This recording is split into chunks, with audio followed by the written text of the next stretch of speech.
Hey, everybody, welcome to this episode of Think Business Live. Looking forward to talking with Robb Taylor, one of the co-founders of Atomic Honey Advertising and Branding. Robb, I'm looking forward to talking with you. Love talking about advertising and branding, especially, I'm a business coach. I work with people who are successful but stuck. And I like this podcast because I get to have guests like yourself on to help them get unstuck. And I think advertising and branding is one of those areas that sometimes people know they need. They're not exactly sure exactly what they need with it. And your company helps people grow their brands that activates audiences. Before we get started, I want to jump in as a business owner today. I'm somebody who works with somebody who work with people who are successful but stuck and get them unstuck. Where's one of your recent stucks and how have you gotten unstuck? So I think the biggest place where at our size, because we're a small agency, is balancing the constant influx of business. So the pipeline, keeping that busy or keeping pitches going and keeping on landing them, sorry. And then managing the work once it comes in with the people we have, and then outsourcing as we need to or bringing on new people, but managing that like that it's almost like a breathing thing or Yeah. hyperventilating at this point where it's just keeping the balance where because we can land the work and then do the work, but keeping the pipeline backfilled while we're doing the Sure. work has been Yeah. probably the biggest challenge, in addition to starting right before a global pandemic. Yeah. We'll talk about you that. know and yeah. One of the things Rob, as I work with individuals and companies from solopreneurs to fortune companies, one of the things that I'm always talking about, whether it's a salesperson, a manager, an owner, et cetera, is prospecting is always number one, right? It's always finding the time, no matter how busy you are. Don't get lost in admin work and make sure you have the team that's great that you can delegate to, because prospecting, we always got to be prospecting. Even if we put people on a waiting list, we still got to be prospecting so we can grow the business. So appreciate you sharing that. Let's jump into that. What was it that got you to start during the pandemic? Why was that a good time to start? Why was that a bad time to start?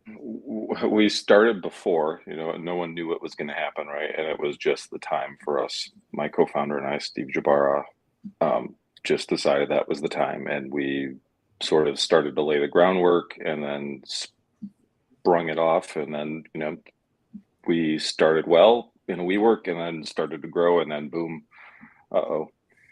And we managed to figure out ways to go, online right away because we were a small team, but we grew through it. But now it's like managing the people or the clients that we've landed through that and land new ones as we try and grow.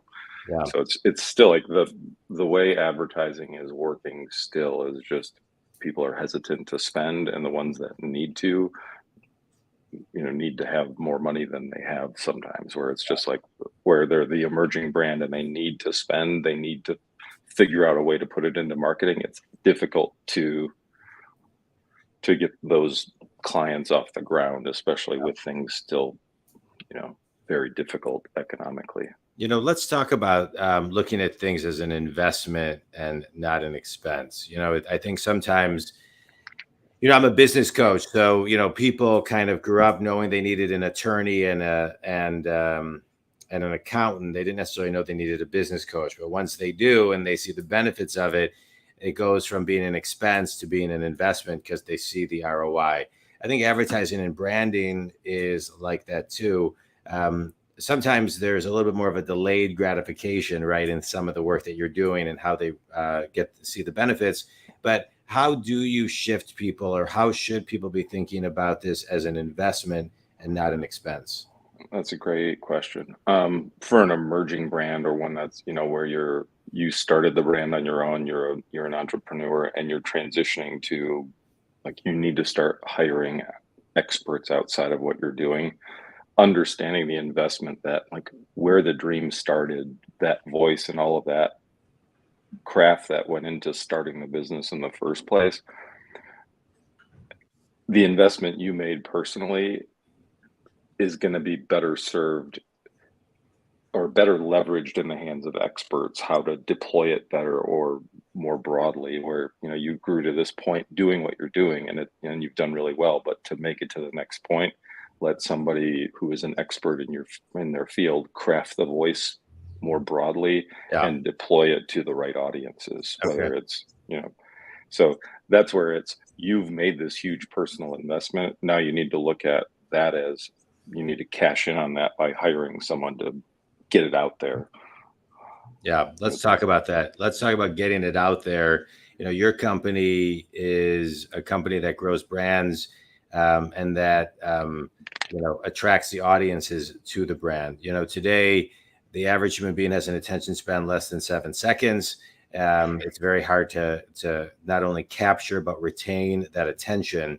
And so, talk about what branding and advertising is today when it comes to the cadence, the evolution on a quarterly basis of what that needs to look like, the consistency, the messaging. Just kind of give us a gist from your perspective.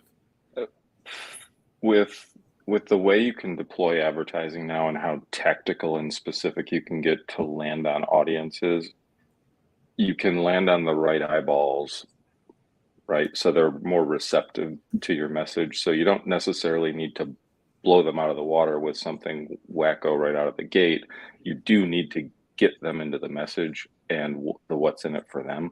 So for us, it's about finding that correct audience first, and then crafting messages, A/B testing, ABC testing to those specific audiences. So if we're talking to families, moms with families, we want to make sure right out of the gate we're serving them with a message that says, hey, this is for you and this is what's in it for you. If it's digital, it's a moment. Yeah. But if we land on that person because their behavior is aligned, you can behaviorally target people and serve them a message. So we're finding the right people. The message is going to activate them more effectively. Yeah. And they'll stick with it more than 7 seconds, hopefully. Yeah. Yeah. Well, that's the goal.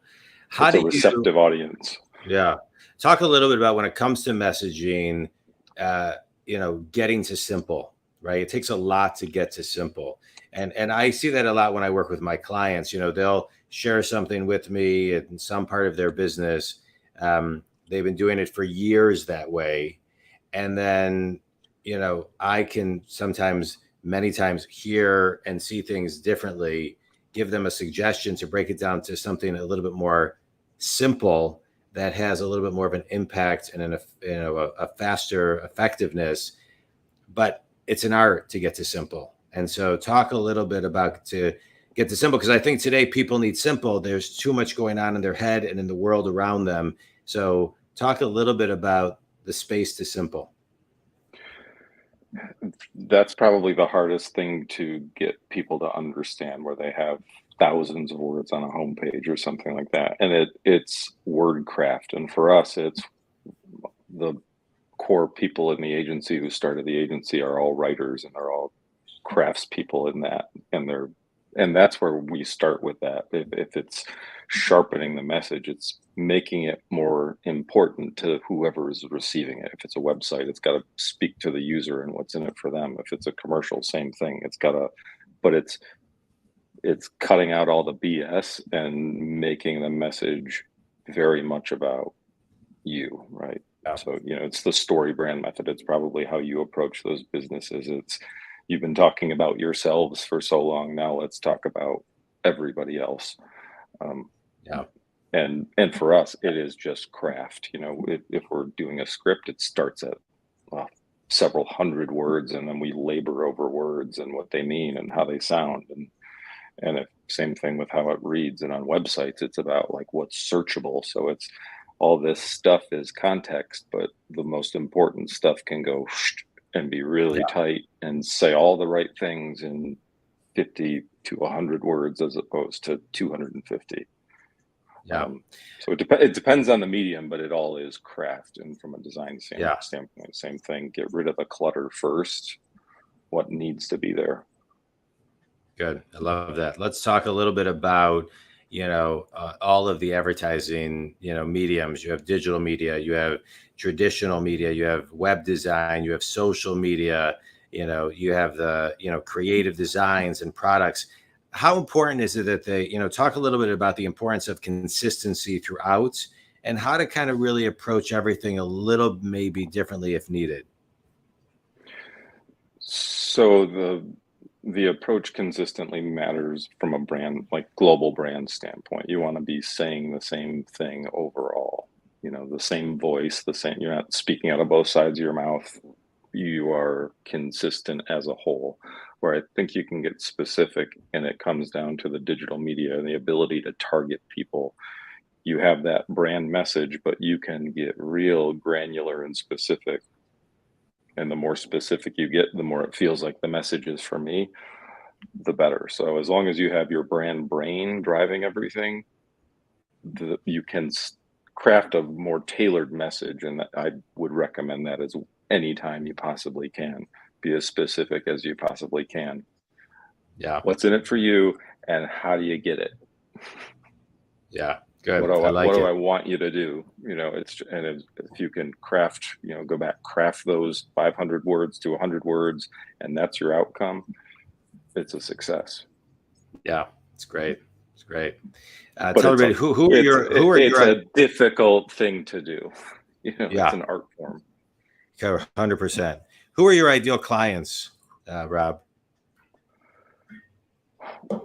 This going back, our history is consumer packaged goods, but where we're doing a lot of work now is in, I call them vice categories. We do breweries and, canned beer, Old Nation Brewing, Unity Vibration Kombucha, Hard Kombucha, Green Door Distilling. So vice categories. We've worked in cannabis. We like those spaces. The compliance things don't worry us, and we know how to drive those customers regardless. But we really love retail brands, stuff that's at the store. That we can find those audiences. We can get crazy, scary specific in some of the digital things you can do now. But they're effective for advertisers. Yeah. And really,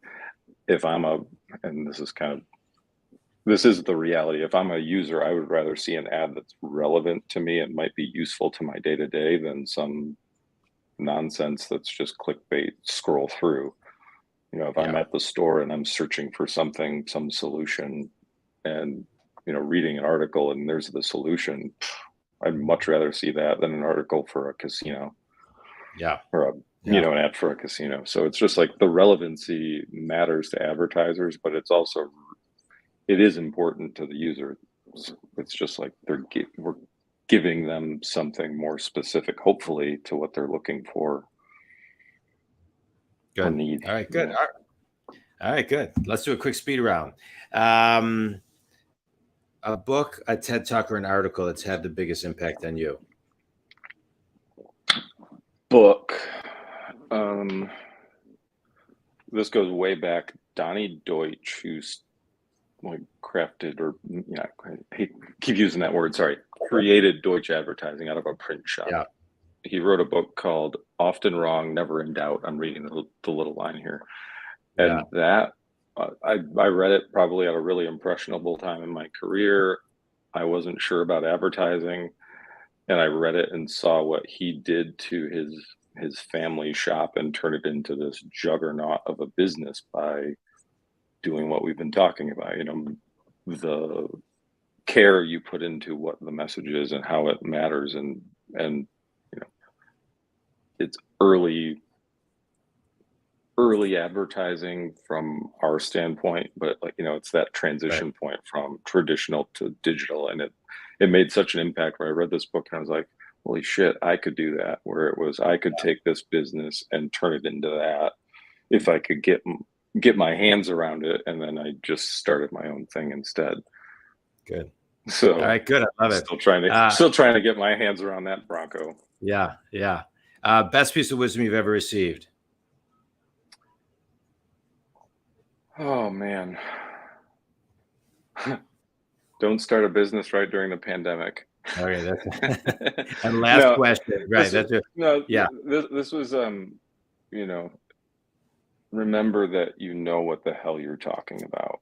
And this is I've been doing this a long time, and even when I go into meetings now, I'll get jitters. Going into this, we've talked a few times. I know you now. We had a good conversation last time, and you still get the jitters, and then you sort of sink into a zone. And someone just reminded me of this the other day. They're like, "You know what the hell you're talking about?" And we went in and we won, and it was just like keeping that there. If you're doing your own thing, you're starting your own business, if you have that confidence and just keep reminding yourself of that. Keep you're hanging on the edge of a cliff as an entrepreneur all the time, and you got to remember that you know how to climb. You got there for a reason in the first place, so go up. Good. I love it. And finish this sentence. One thing everybody can do to grow their branding today is anything they can do to grow their branding or their branding, footprint. their footprint, brand, etc. Take a hard look at targeted mobile advertising. Okay, it's a good one. It's really efficient, really smart, and scary targeted. So you can do some cool things with it, and serve. You can serve all sorts of things. It's affordable, and it'll get you out there in ways that you cannot imagine. All right, good. Well, Robb, I appreciate your time today and all the nuggets that you shared. I think community, for those of you who listen, I'm a business coach. I work with people who are successful, stuck, and get them unstuck. I work with people all over the globe. And I love this podcast because I can bring guests like Robb Taylor on from Atomic Honey, co-founder, atomicHNY.com, and help give you some nuggets on helping you get unstuck. And Robb, you shared a lot today, but I just want to kind of highlight one thing. We want to grow our brand so we can activate audiences, and messaging is so important to do that. There are so many options out there today, more than ever before, and making things simple so your audience is activated is the key. So again, if you want to get a hold of Robb, you can reach him at atomicHNY.com. You can reach me at JonDwoskin.com. Robb, thanks so much for being on the show. I appreciate it. And thanks to Joan Frank, Be Frank Communications, for connecting us. I always appreciate her putting people on the show. So thank you so much. Thanks, John. Love you, Joni. Appreciate you.